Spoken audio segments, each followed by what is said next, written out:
the barbell RDL and the stiff-legged deadlifts. Now I've got the same video for the two movements, so just have a look at the title to see which one I've got programmed for today.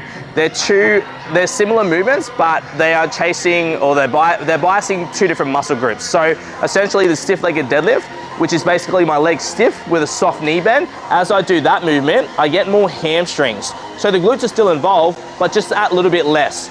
And I really get top hamstrings, especially if I put weight into the toes, okay? I'm gonna use less weight and I'm gonna have more range when I do, less range when I do a stiff-legged deadlift. A traditional deadlift, or sorry, a traditional RDL, I wanna have the knees bent quite softly. So it's just a natural knee bend. Don't try and aggressively get into it and try and do a squat or anything like that. But as I do the movement, it's a soft knee bend, and as I do that hinge pattern there, I still have the hamstrings and you might feel them cranking on, but I get that little bit more of a glute max, okay? So we either have a soft knee bend for more glutes or tall legs for a bit more hamstrings. Now I'll get my co-worker Shay involved. She's gonna jump in and perform the movement for us. So grabbing the bar, stepping back, we want to have the toes directly straight ahead, okay? We don't want to have them outwards, just have the toes straight ahead. If it feels uncomfortable, let me know, and this is something that we need to address. When we grab the bar, we want to try and break that bar. So when we break that bar, we retract our shoulder blades, get that core nice and tight. The core needs to come on first, because if you try and break it and pop the chest, you have this huge arch, and as soon as you go down, you're starting off with an arch. So we want to keep that rib cage down, core on, retract the shoulder blades. So Shay's got this nice tall torso right now. She's going to go into a stiff-legged deadlift for 2 reps.